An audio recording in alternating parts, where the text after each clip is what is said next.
ഇന്നത്തെ വീഡിയോയിൽ നമ്മൾ പറയാൻ പോകുന്നത് introduction to basics of mechanical engineering ആണ്. KTUS1 2024 സ്കീമിൻ്റെ ആണ് ഇന്ന് പറയാൻ പോകുന്നത്. ഓക്കെ, ഒരു സബ്ജക്റ്റ് എടുക്കുമ്പോൾ നമുക്ക് അതിൻ്റെ ബേസിക്കായിട്ടൊരു ഐഡിയ വേണം. അതായത് അതിൻ്റെ കുറച്ച് പാർട്സിൻ്റെ ഇൻട്രൊഡക്ഷൻ നമ്മൾ അറിഞ്ഞിരിക്കണം. എന്തൊക്കെ ടോപ്പിക്സാണ് ഒരു മൊഡ്യൂളിനകത്തുള്ളതെന്ന് നമ്മൾ നേരത്തെ അറിഞ്ഞിരിക്കുന്നത് ഭയങ്കര നല്ലതാണ്. അപ്പോൾ നമ്മൾ ആദ്യമായിട്ട് ഒരു ഇതിലെ ടോപ്പിക് എന്ന് പറയുമ്പോൾ എന്താ പറയുക, general introduction to mechanical engineering ആണ് ഇതിൽ ഫസ്റ്റ് വരുന്നത്. അതിനകത്ത് നമ്മൾ തെർമോഡൈനമിക് സൈക്കിൾസ് ഏതൊക്കെയാണെന്നാണ് പഠിക്കുന്നത്.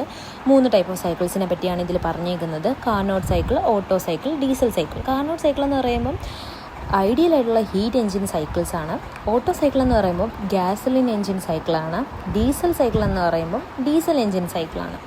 സോ അതിൽ കാർനോട്ട് സൈക്കിളിൽ അതിൻ്റെ ഡെറിവേഷൻ ഓഫ് എഫിഷ്യൻസിയുടെയും പിന്നെ പ്രോബ്ലംസ് ഓഫ് എഫിഷ്യൻസിയൊക്കെ ഉണ്ട്. അതുപോലെ തന്നെ ഡീസൽ സൈക്കിളിൻ്റെ ഡെറിവേഷനും എഫിഷ്യൻസിയും പ്രോബ്ലംസ് ഒന്നുമില്ല. ജസ്റ്റ് ഡീസൽ സൈക്കിൾ എന്താണെന്ന് മാത്രം അറിഞ്ഞിരുന്നാൽ മതി.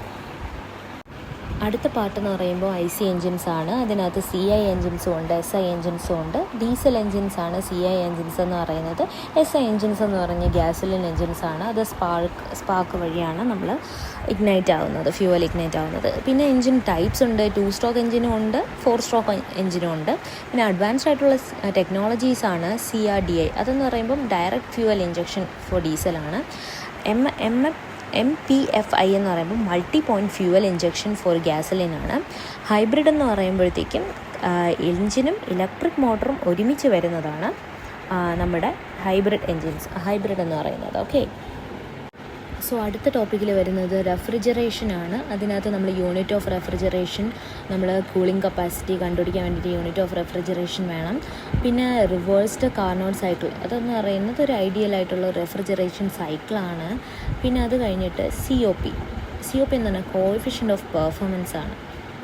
അതെന്ന് പറയുന്നത് റെഫ്രിജറേഷൻ്റെ എഫിഷ്യൻസി കാൽക്കുലേറ്റ് ചെയ്യാൻ വേണ്ടിയിട്ടാണ് അത് യൂസ് ചെയ്യുന്നത്. സോ അടുത്തത് വേപ്പർ കംപ്രഷൻ സൈക്കിൾ. അതൊരു കോമൺ ആയിട്ടുള്ള റെഫ്രിജറേഷൻ സൈക്കിളാണ്. അതിനകത്ത് യൂസ് ചെയ്യുന്നതെന്ന് പറയുന്നത് കംപ്രസറും കണ്ടൻസറും എക്സ്പാൻഷൻ വാൾവും ഇവാപ്പറേറ്ററും യൂസ് ചെയ്തിട്ടുള്ള ഒരു റെഫ്രിജറേഷൻ സൈക്കിളാണത്.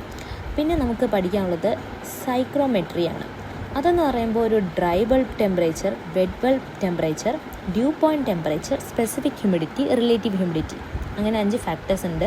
അതിൽ ഡ്രൈ ബൾബ് ടെമ്പറേച്ചർ എന്ന് പറയുമ്പോൾ എയർ ടെമ്പറേച്ചറാണ്. വെറ്റ് ബൾബ് ടെമ്പറേച്ചർ എന്ന് പറയുമ്പോൾ മെഷർ ഹീറ്റ് സ്ട്രെസ്.